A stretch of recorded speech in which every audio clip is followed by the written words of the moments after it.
যেই ব্যক্তির মধ্যে আমানতদারি নাই, আমার নবী বলছে সেই ব্যক্তির মধ্যে ঈমানদারিও নাই। যেই ব্যক্তির মধ্যে আমানতদারি নাই, সেই ব্যক্তির মধ্যে ঈমানদারি নাই। রয়ে গেল কাপড় চুপড়। তো কাপড় চুপড়ে তো আমাকেও বুজুর্গ মনে হচ্ছে না?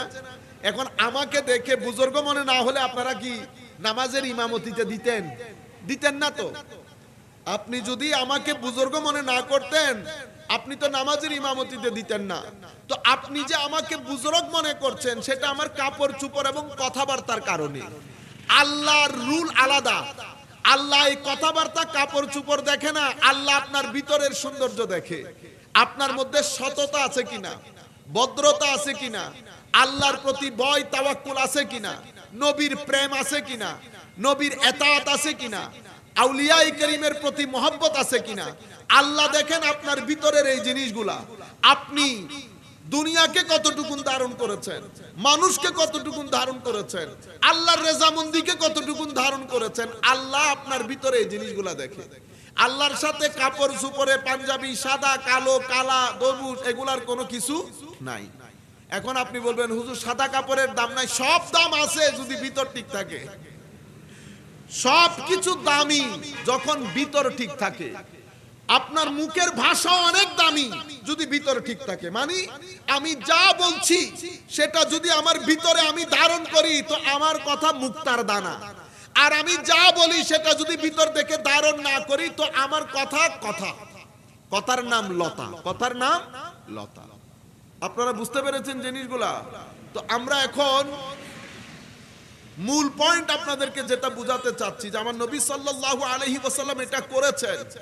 করার পরে আমাদেরকে বলেছেন, যেমন কিছুদিন আগে আমরা একটা দোকান থেকে, চট্টগ্রামের সবচেয়ে প্রসিদ্ধ, অথবা আপনি এভাবে বলেন অনেক প্রসিদ্ধ বেকারির মধ্যে একটা বেকারি, আমরা ড্রাই কেক কিনেছি। উনি কি করেছেন, ড্রাই কেকের বক্সের মধ্যে সমস্ত পাশের ড্রাই কেক গুলাকে ভালো ভালো, যেগুলা প্রপারলি ফ্রাই হয়েছে ওগুলা রেখেছে, মাঝখানে রেখেছে সেগুলা ভালো ফ্রাই হয় কালো করে ফেলেছে।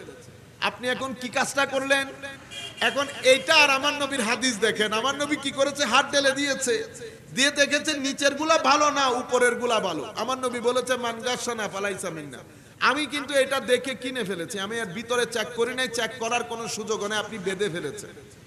আমি প্রতারিত হয়েছি না? আমি প্রতারিত হয়েছি। উন্নত বিশ্বে কি করে জানেন? ইংল্যান্ড আমেরিকা হলে তারা কি বলবে? তারা বলবে আপনি ফেরত নিয়ে আসেন।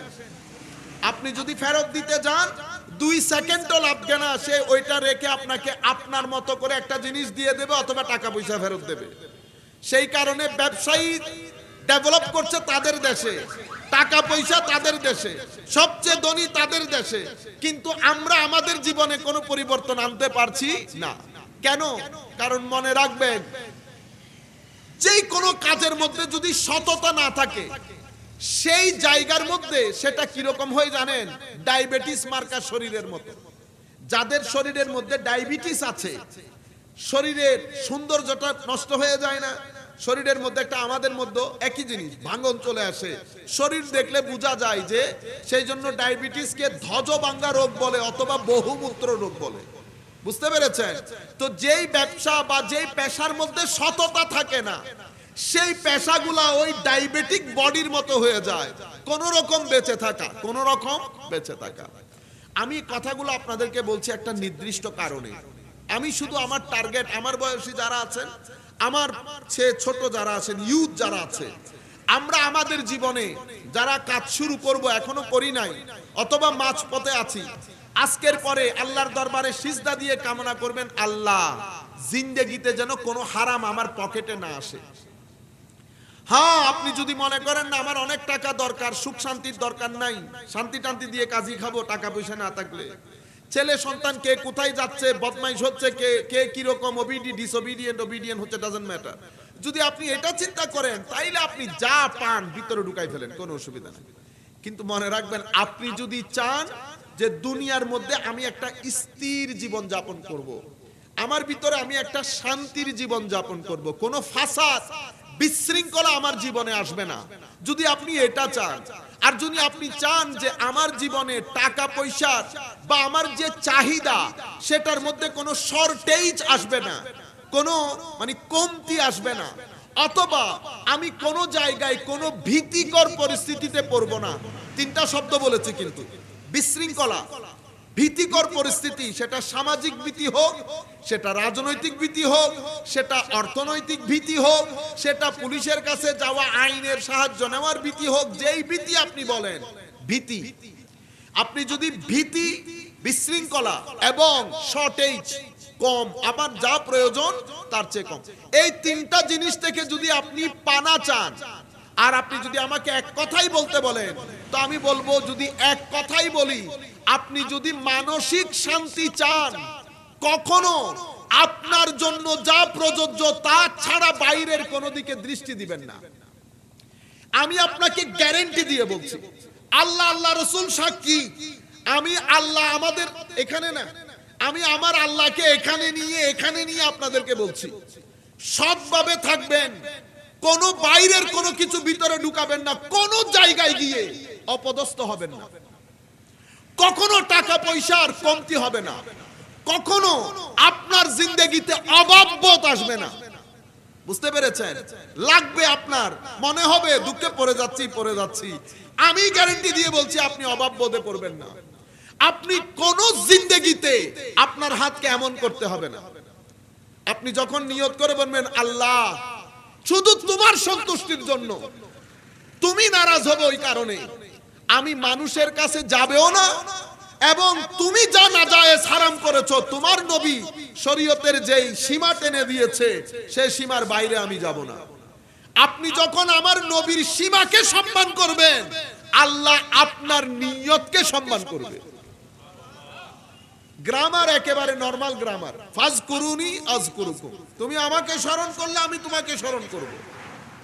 তুমি আমাকে একবার আল্লাহ ডাক দিবে, আমি আমার মতো করে তোমাকে স্মরণ করব। বুঝতে পেরেছেন? এটা আল্লাহর গ্রামার। আর কি করবেন মাওলা? তুমি যদি আমার উপর ভরসা করো, কেউ এটার উপর, কেউ ওইটার উপর, কেউ টাকা পয়সা, কেউ বন্ধু বান্ধব, কেউ বড় লোক, করি না আমরা নিজেরাই করি, আপনারা সবাই করেন। টাকা পয়সার কোনো অসুবিধা হবে না, আমার ভাই আছে, আমার বাবা আছে। জিন্দেগিতে কখনো বাবা, ভাই, বন্ধু, কোন কারো উপর ভরসা করবেন না, সব সেকেন্ডারি। আপনি বলবেন আমার আল্লাহ আছে, কি বলবেন? তাওয়াক্কালতু আলাল্লাহ। আপনি যখন আল্লাহর উপর ভরসা করবেন, আমার আল্লাহর গায়রতের মধ্যে সমুদ্রের ঢেউ আসে, তখন আমার আল্লাহ কোরআনে পাকের মধ্যে বলছে ফাহুয়া হাসবু। আমার বান্দা যখন আমার উপর ভরসা করে, তো আমি তার জন্য যথেষ্ট, তার কোনো ব্যক্তির, কোনো বস্তুর কোনো প্রয়োজন নাই। ভাই আপনারা মনে করবেন হুজুর বহুত কঠিন হতা গি, কঠিন হতা না। অনেক 10-15 বছর আগে যদি আর যারা মুরব্বিয়ানে কারাম আসিল, ইতারা যারা মুরব্বী তারা তে ফুসর করেন চাই, এই যুগত মধ্যে কোনো টিয়া পয়সা ইলেন ওয়াসিল, কোনো কিছু ইলে উন্নত ওয়াসিল, কিন্তু আমরাও দেখেছি ওই জীবন কিছুটা হলেও। আমরা সেই জগতের মধ্যে বিশৃঙ্খলা দেখি নাই। মানুষ নিরেট হাসতে পারতো, এনজয় করতো মানুষ আসরের পর থেকে একটা নির্দিষ্ট জায়গায় বসে মানুষ হাসি তামাশা মজাক চা পানি সবকিছু খাচ্ছে। আজকের জমানার মতো ছিল না। আমরা নিজেরা, আমার আল্লাহ বলছেন কোরআনে পাকের মধ্যে, জাহারাল ফাসাদু ফিল বাররি ওয়াল বাহরি বিমা কাসাবাত আইদিন নাস লিইযীকাহুম বা'দাল্লাযী আমিলু লাআল্লাহুম ইয়ারজিউন। তো জাহারাল ফাসাদ, বিশৃঙ্খলা সর্বত্র ছড়িয়ে পড়েছে, সব জায়গায় ছড়িয়ে পড়েছে। এবং এই বিশৃঙ্খলা আমি যে তোমরা যে সাফার করছো, ভোগ করছো, এটার কষ্ট যে তোমরা পাচ্ছ, এটা আমি সামান্য কষ্ট তোমাদেরকে টেস্ট করাচ্ছি, যাতে তোমরা ফেরত আসো। লিইযীকাহুম বা'দাল্লাযী আমিলু লাআল্লাহুম ইয়ারজিউন, যাতে তোমরা ফেরত আসো। এর পরবর্তীতে আপনি দেখেন, আমি তিনটা কথা আপনাদেরকে বলেছি, বিশৃঙ্খলা, ফাসাদ থেকে আপনি বাঁচতে পারবেন না। নাম্বার 2, ভীতি, ভয়, একটা আশঙ্কা। লক্ষ লক্ষ ছেলে আজকে যদি জিজ্ঞেস করেন এক বাক্যে, আমরা চলে যাব, দেশ ছেড়ে চলে যাব, দেশ ছেড়ে চলে যাব। ছেলেদের মধ্যে একটা আশঙ্কা। কেন আশঙ্কা? আমরা নিজেরা তৈরি করেছি, আমরা সৎ না। সৎ যদি থাকতো, সততা থাকলে সততার জমিনে আশঙ্কা থাকে না। এই আশঙ্কাটা আমরা তৈরি করেছি। কেন? আল্লাহর নিয়ামতকে আমরা খেয়ে পড়ে অকৃতজ্ঞ হয়ে গেছি। কোরআনে পাকের মধ্যে আল্লাহ রাব্বুল আলামিন বলছেন, আমি তোমাদেরকে একটা গ্রামের কাহিনী শোনাবো। আল্লাহ নিজে বলছেন, মাসালাল্লাহু কারিয়াতান কানাত আমিনাতাম মুতমাইন্না। আল্লাহ বলছে, আমি তোমাদেরকে একটা গ্রামের কাহিনী শোনাচ্ছি। এটা সর্বদিক থেকে খুব পিসফুল, স্থির, শান্ত একটা গ্রাম ছিল। ইয়াতিহা রিজকুহা রাগাদান মিন কুল্লি মাকান। এবং ওই গ্রামে রিজিকের প্রাচুর্যের কোনো কমতি ছিল না। মানুষের মধ্যে আনন্দ, উল্লাস, হাসি, ঠাট্টা, খাদ্য দ্রব্য, গাছের ফল মূল, জমিনের সবজি, পুকুরের মাছ, অসুবিধা ছিল। আপনি একটা, এটা আমরাও দেখি, আমরা যেটা দেখেছি আমাদের জীবনে, জাল নিয়ে বের হয়ে মানুষ আধা ঘন্টা ঘরে চলে আসছে 2-3 কেজি মাছ নিয়ে। সমুদ্র, নদী মাছ দিয়েছে আপনি সৎ হওয়ার কারণে, গাছ ফলমূল দিয়েছে, জমিন উর্বর হয়ে শাকসবজির জোয়ার বয়ে দিয়েছে। ইয়াতিহা রিজকুহা রাগাদান মিন কুল্লি মাকান। প্রত্যেক জায়গা থেকে একেবারে প্রাচুর্যের সাথে যা আপনার প্রয়োজন তার চেয়ে বেশি রিজিক আপনার কাছে এসে পৌঁছেছে। আমরা যখন আমাদের বাড়িতে ছোট ছিলাম, আমাদের জায়গা সম্পত্তিগুলাতে আমরা দেখতাম তরমুজের মৌসুমে তরমুজ মাফসাই তো শেষ পর্যন্ত তরমুজ খাবে কে, এমন একটা অবস্থা আসতো গরু পর্যন্ত তরমুজের ছোলাগুলা খেতে চাইতো না। সেরকম না, আপনি ভেজিটেবল হেন কোনো ভেজিটেবল নাই, শাকসবজি নাই, জমিন থেকে হতো না। কিন্তু আজকে আপনি আপনার ক্ষেতের শাক খেতে পারছেন না। কেন? কারণ সেখানে আপনি অনেক কিছু মিক্স করেছেন, সেখানে আপনি ওষুধ দিয়েছেন, সেখানে আপনি আরো কি কি দিয়েছেন শাকগুলাকে কি কি থেকে বাঁচানোর জন্য। পানি যেখান থেকে ঢেলেছেন খালগুলার মধ্যে বর্জ্য টর্জ পরে, পানিগুলা দেখলেও মানুষের বিচ্ছিরি লাগে। আপনি নিজের ক্ষেতের শাক তো একে উঠে না, আবার নিজের ক্ষেতের জিনিস নিজে খেতে পারছেন না। পুকুরের পানি, সমুদ্রের পানি, আজীব মাহল তৈরি হয়ে গেছে। আমার আল্লাহ কি বলেছেন?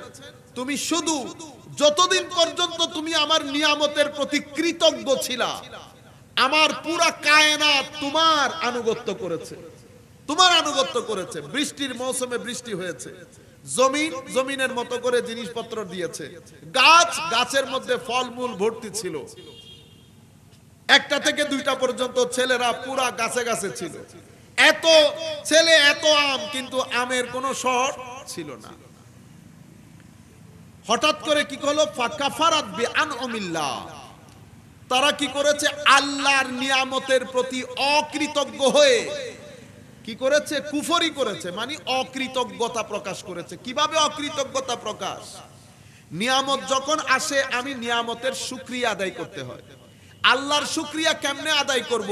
ইবাদতের মাধ্যমে। আল্লাহর শুকরিয়া কেমনে আদায় করব? মা বাবার প্রতি সম্মান প্রদর্শনের মাধ্যমে। আমি কোরআনের শিক্ষাটা 2-3 লাইনে আপনাদেরকে বলছি। আপনি কোরআনের শুরু থেকে কুল আউযু বিরাব্বিন নাস পর্যন্ত আপনি যদি আমাকে বলেন হুজুর 4-5 লাইনে আপনি বলেন তো দেখি কোরআনের শিক্ষা কি, আমি এখন যেগুলা বলছি সেগুলা, তাইলে আল্লাহর নিয়ামতের প্রতি অকৃতজ্ঞ হওয়া এটার মানে কি? মানে হচ্ছে আপনি আল্লাহর ইবাদত ছেড়ে দিয়েছেন, আপনি মা বাবাকে অসম্মান করা শুরু করেছেন, আপনি পাড়া প্রতিবেশী আত্মীয় স্বজনকে সহযোগিতা করা বন্ধ করে দিয়েছেন, আপনি মানুষের সাথে সৎ ব্যবহার সুন্দর আচরণ করা বন্ধ করে দিয়েছেন। নাম্বার 5, আপনি জুলুম, অত্যাচার, পরনিন্দা এবং মানুষকে ঠকানো এই কাজগুলো আপনি শুরু করে দিয়েছেন। নাম্বার 6, আপনি সমাজের মধ্যে আল্লাহ অশ্লীলতাকে নিষেধ করেছেন, আপনি অশ্লীলতার বাজারকে গরম করেছেন এবং সেই বাজারের মধ্যে আপনি নিজে একজন সাপোর্টার হিসেবে বাজারের মধ্যে আছেন। অশ্লীলতার বাজার, বেবিচারের বাজার। 6টা হয়ে গেল না? 7 নাম্বার বলা হচ্ছে আপনি কৃপণতা করবেন না। আপনাকে আল্লাহ যা দিয়েছে তা থেকে আপনি চেষ্টা করবেন মানুষকে কিছু সহযোগিতা করা যায় কিনা। আপনি যখন এই 7টা জিনিস থেকে নিজেকে গুটিয়ে নিয়েছেন, ফাকাফারাত বিআনউমিল্লাহ, আপনি আল্লাহর নিয়ামতের কৃতজ্ঞতা প্রকাশ করেন নাই। তো আল্লাহর নিয়ামতের কৃতজ্ঞতা প্রকাশ করলে কিভাবে করতে হবে? ইবাদত, মানে আল্লাহর সিজদা আল্লাহর। তো কয় ওয়াক্তের নামাজ? 5 ওয়াক্তের নামাজ। এই 5 ওয়াক্তের নামাজ এটা আমার জন্য ফরজ। কেমন ফরজ? তো এটা হচ্ছে আমাদের দ্বীনের স্তম্ভ। আপনি আমার নবী বলছেন নামাজটাকে যদি আপনি বাদ দিয়ে দেন, আপনি কি করেছেন? আপনি দ্বীনটাকে ধ্বংস করে দিলেন। বুঝতে পেরেছেন? আমাদের মধ্যে আমরা কিন্তু নামাজ ছেড়ে দিয়েছি। বড় আজীব লাগে, আমি কল্পনার বাইরে আমার। আমি যখন দেখি আমাদের ছেলে নামাজ না পড়ে বিছানায় শুয়ে গেছে, এই জিনিস দেখলে আমার তো ভয় লাগে। মানে সাহস, বুকের পাটা দেখেন আপনি। মানে নিজেও পড়ছে না, আমার ছেলেরও পড়ছে না, বছরের পর বছর আমার মেয়েও পড়ছে না, আমিও পড়ছি না, আমার স্ত্রীও পড়ছে না। এটা কিন্তু সহজ কথা না। আপনি আল্লাহর জমিনের মধ্যে থেকে আল্লাহর খেয়ে আল্লাহর পড়ে আপনি আল্লাহর সিজদা বাদ দিয়ে দিলেন, এরকম সাহস এটা করবেন না, এটা করবেন না। কারণ আমার নবী বলেছে নামাজ ছেড়ে দেওয়া আর কুফরি করা এক কথা। যে ব্যক্তি 1 ওয়াক্তের নামাজ ইচ্ছাকৃতভাবে ছেড়ে দিয়েছে, সেই যেন আমার দ্বীনের প্রতি কুফরি করলো, নিয়ামতের অকৃতজ্ঞ হয়ে গেল। আপনি যখন এখন বুঝছেন ফাকাফারাত বিআনউমিল্লাহ, মানে আপনি যখন নামাজ ছেড়ে দিবেন তো আপনি আল্লাহর নিয়ামতের প্রতি বৃদ্ধাঙ্গুলি প্রদর্শন করেছেন, অকৃতজ্ঞ হয়ে গেছেন। তো যখন আপনি অকৃতজ্ঞ হয়ে যাবেন, আস্তে আস্তে আসমান নিজেকে গুটিয়ে নেবে, জমিন নিজেকে গুটিয়ে নেবে, সমুদ্র নিজেকে গুটিয়ে নেবে, আপনি আর সেই নিয়ামতগুলা পাবেন না। এরপরে কি হবে? এরপরে আমার নবী বলছেন ফাআযাকাহাল্লাহু লিবাসাল খাউফি ওয়াল জু। এরপরে আমি তাদেরকে 2টা কাপড় তাদেরকে পরিয়ে দিয়েছি। কিসের কাপড়? কমতি, এটা নাই ওইটা নাই, এটার অভাব ওইটার অভাব। বুঝতে পেরেছেন? এরপরে আরেকটা কি? আরেকটা হচ্ছে খাউফ, ভীতি। কালকে কি করব, পরশু কি করব, এটা হলে কি করবে, মেয়ের বিয়ে কে দিবে, ছেলের জায়গা কোথায় হবে, ঘর মানে শত ধরনের ভীতি এবং কমতি আমাদেরকে পেয়ে বসবে। এটা কেন হয়েছে? তো এটা তোমাদের অকৃতজ্ঞতার কারণে হয়েছে। বুঝতে পেরেছেন? তো আমি আপনাদেরকে বলছি কথা, যেটা বলতে চেয়েছিলাম, যে আমি ছেলেদেরকে বলছি, আমার বয়সী যারা আছেন, আসেন আমরা আমাদের এই 12-13 বছরের ছেলে যারা আছে তাদের জন্য যদি একটা সুন্দর বাংলাদেশ করতে চাই, আমি নিজে পরিবর্তন না হলে কখনো সমাজ পরিবর্তন হয় না। আপনারা শুধু 2-1টা জিনিস কোমর বেঁধে 2-1টা জিনিস মানেন, যে আমরা আমার হক ছাড়া বাইরের কোনো কিছু আমার পকেটে ঢুকাবো না। আর 5 টাকার জিনিস যখন আপনি 25 টাকা আদায় করবেন, এটাকে ব্যবসা বলে না, এটাকে কি বলে জানেন? আমি নাই বললাম সেটা। বুঝতে পেরেছেন? আপনি কি করলেন? এখন অন্যায়ভাবে গ্রাস করলেন। আমি যখন এখানে এসে, বুঝতে পেরেছেন আমার কথা বলি, আমি যখন আপনাকে বলবো আরে 50,000 টাকা দিলে যাইতেন না, তাহলে কিনলাম তো হইতেন নি, কিনলাম দে ফোন না, জুলুম করলাম দে। বুঝতে পেরেছেন? এখন যেই কোনো পেশার মধ্যে আপনি যেই পেশায় থাকেন, আপনি রিক্সা চালান, 10 টাকার ভাড়া 15-20 টাকা চাইলেন, আপনি কি করলেন? মানুষের হক। আমরা প্রত্যেকেই প্রত্যেক জায়গা থেকে হক নষ্ট করছি। সেই হক যেতে যেতে যেতে উপর পর্যন্ত, উপর থেকে নিচ পর্যন্ত, যিনি যেই পেশায় আছে উনি আল্লাহর এই পুরা নিয়ামতের প্রতি অকৃতজ্ঞতা প্রকাশ করছে। ডাক্তার সাহেবান আপনি দেখেন, আমাদের সব জায়গার মধ্যে বলতে হবে, কারণ আমরা সবাই জানি, আমি নিজে যেহেতু ঠকাই, সব জায়গায় গিয়ে ঠকি। আপনি যদি নিজে না ঠকান, আপনি অন্য জায়গায় গিয়ে কখনো ঠকবেন না। তো যখন সমষ্টিগতভাবে আমরা এই ঠকাঠকির মধ্যে আছি, তো আল্লাহর নিয়ামতের প্রতি অকৃতজ্ঞতা প্রকাশ করেছি।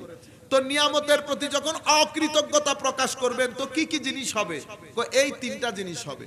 বিশৃঙ্খলা পেয়ে যাবে, এর পরবর্তীতে ভীতির পরিস্থিতিতে পড়ে যাবেন, এর পরবর্তীতে এদিকে টানবেন এদিকে টানবেন, লাখ টাকা থাকবে, অন্তর থেকে ভীতি যাবে।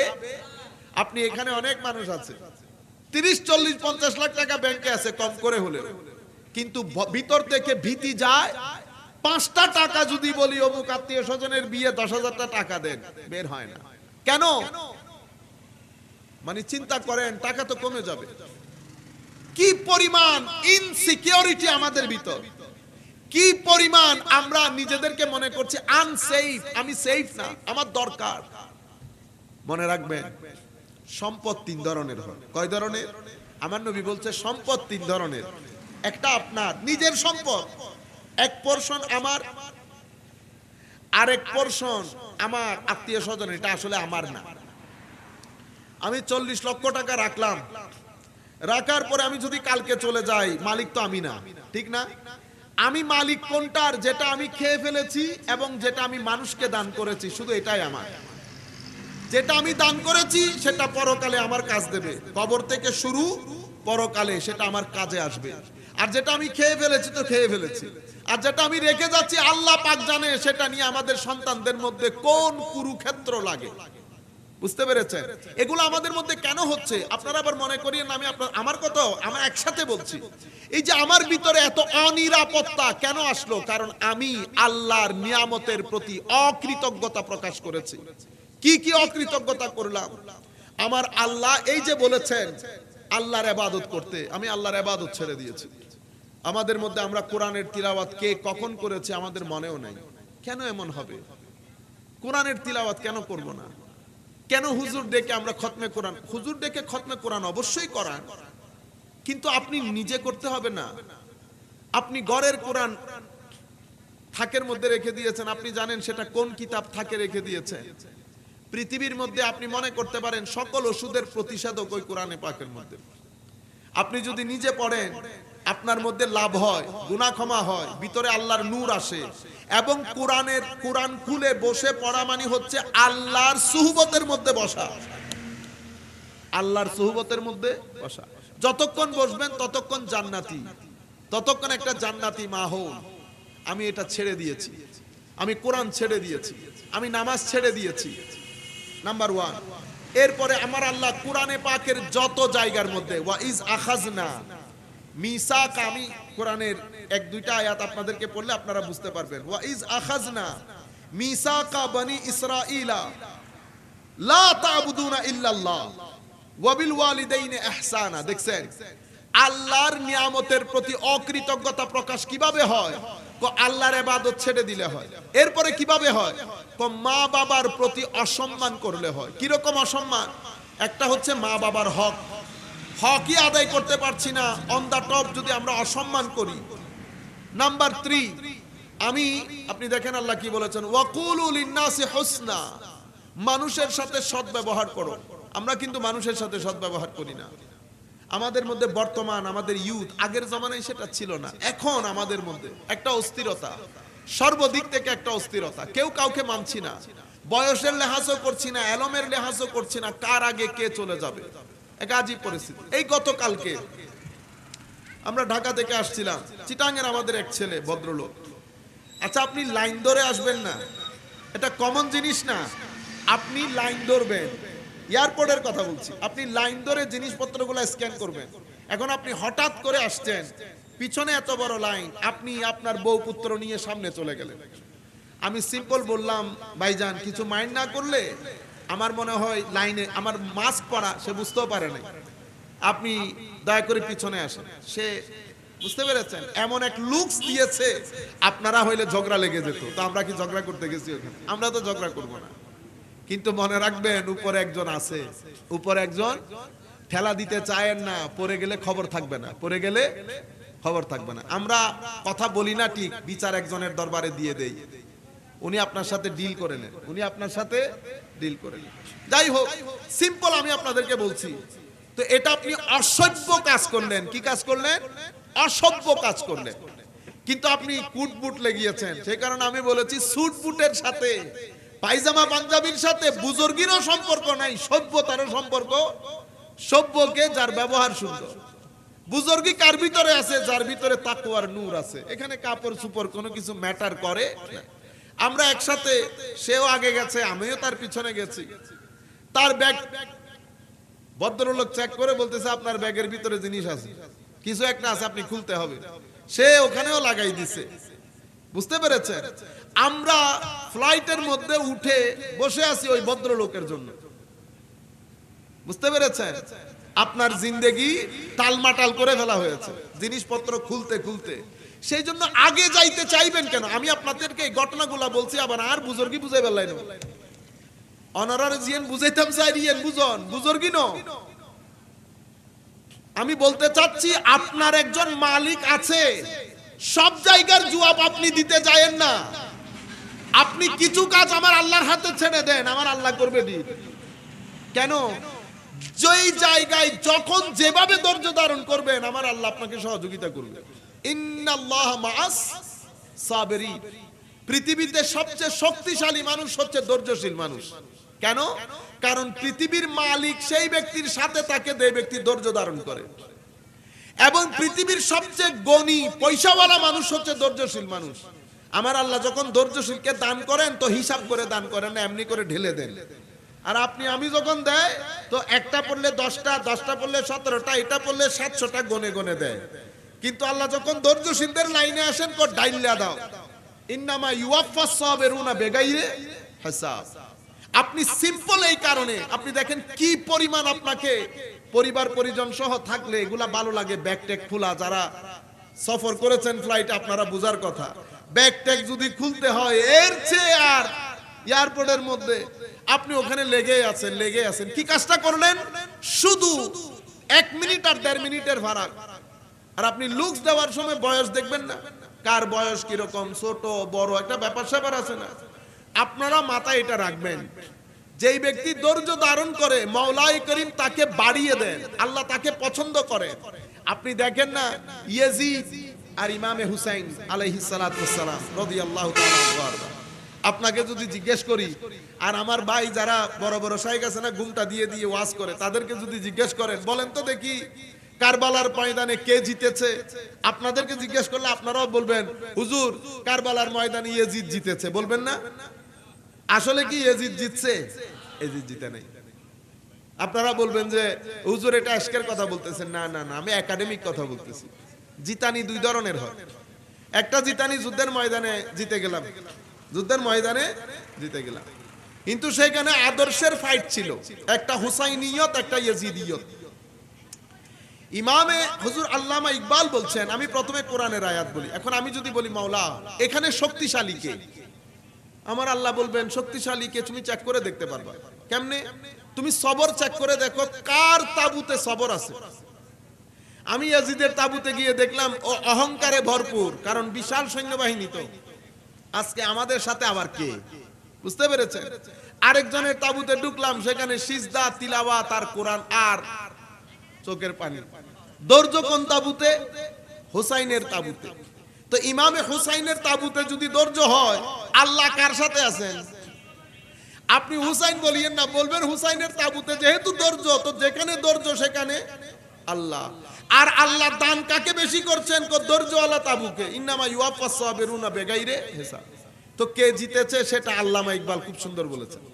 আল্লামা ইকবাল বলছেন হদ হি नहीं हुसैन तेरा इंतकाम का कि लफ्ज यजीद को गाली से बदतर बना दिया को হুজুর ইমাম হুসাইন কে বলছে হুজুর আপনার প্রতিশোধ ওয়াও এটার কোনো মিসাল নাই যে আপনি ইয়াজিদ শব্দটাকে গালির চেয়েও খারাপ করে দিয়ে গেছেন সেই যুগ থেকে এই যুগ পর্যন্ত কেউ নিজের ছেলের নাম ইয়াজিদ রাখে না ইয়াজিদিয়ত সেটা একটা ঘৃণার নাম অথচ ইয়াজিদ শব্দটা মুসলমান একটা মুসলমানরা রাখে কিন্তু আপনি যারা ইয়াজিদকে রহমতুল্লাহ আলাইহি বলে না আমাদের এখানে আমাদের অনেক ভাইয়ের আছে ইয়াজিদকে রহমতুল্লাহ আলাইহি বলে তারা বলে ঠিক কিন্তু কখনো নিজের ছেলের নাম ইয়াজিদ রাখে না আর আপনি যদি কোনো ভালো চেহারা রিড করতে পারে চেহারা পুলিশ আমাদের পুলিশ অফিসার আছে না কিছু চেহারা রিড করে তাদেরকে এনে বসান যদি জিগান হুজুর এরা যারা রহমতুল্লাহ আলাইহি বলে এদের চেহারা দেখে বলেন তো দেখি এরা এটা আসলে হাসি মুখে বলতেছে না টাকা পয়সার জন্য বলতেছে কারণ আপনি যাই বলেন মুখের মধ্যে ফুটে ওঠে মিথ্যা আপনি বলতে পারবেন আপনার চেহারা কখনো মিথ্যা বলতে পারে আপনি উন্নত বিশ্বের মধ্যে মারে না আমাদের দেশের মধ্যে তো মারে পুলিশে ধরে নিয়ে গেলে কি করে মারে উন্নত বিশ্বের মধ্যে মারে না ওরা বসবে 3-4 জন পুলিশ আপনার সামনে আপনার চেহারা বলে দেবে কোনটা আপনি সত্য বলছেন কোনটা আপনি মিথ্যা বলছেন আপনি বুঝতে পারতেছেন কেন কারণ মুখে মিথ্যা বলা গেলেও মুখ দিয়ে মিথ্যা কথা বলা যায় না মিথ্যা যখন বলবেন আপনার চোখের একটা খাস স্ট্রাকচার থাকে যেটা যারা এক্সপার্ট তারা দেখলে বুঝে আপনারা বুঝতে পেরেছেন? তো হুজুর যারাই রহমতুল্লাহ আলাইহি বলে তারাও কিন্তু কি মন থেকে বলে না। কিসের জন্য বলে জানেন? ঠকানো। এরপর কৃপণতা না করা, এই তাবৎ জিনিসের মাধ্যমে আপনি আল্লাহর প্রতি কৃতজ্ঞতা প্রকাশ করতে পারবেন। এগুলা যখন আপনার জীবনে হবে আপনি অকৃতজ্ঞ হয়ে যাবেন। আপনি যখন অকৃতজ্ঞ হবেন ওই তিনটা জিনিস আপনাকে পেয়ে বসবে। সর্বসাকুল্যে আপনি ভিতর থেকে অস্থির হয়ে যাবেন, একটা আশঙ্কা, একটা ভীতি, একটা ভয় আপনার পিছু ছাড়বে না। অতএব আমরা আল্লাহর কৃতজ্ঞ হব আল্লাহর প্রতি। কিভাবে? মাওলাই করিম এই যে কথাগুলো আমাদেরকে বলে গেছেন। আর হারাম জিনিস ধরা তো দূরের কথা, চিন্তাও করব না, দোয়া করব আল্লাহর দরবার আল্লাহ যেন কোনো হারাম জিনিস আমাদের পেটে বা আমাদের পকেটে না ঢুকায়। কেন? আপনি যখন হারাম থেকে বাঁচবেন, বাঁচতে চাইবেন, মাওলাই করিম হালাল দিয়ে আপনাকে ভরপুর করে দেবে, হালাল দিয়ে আপনাকে ভরপুর করে দেবে। আমি আর কথা না বাড়িয়ে আমাদের মাহফিল এখানে শেষ করছি। ওয়া আখির দাওয়ানা আলহামদুলিল্লাহি রাব্বিল আলামিন। আসসালামু আলাইকুম ওয়া রাহমাতুল্লাহি তাআলা ওয়া বারাকাতুহু।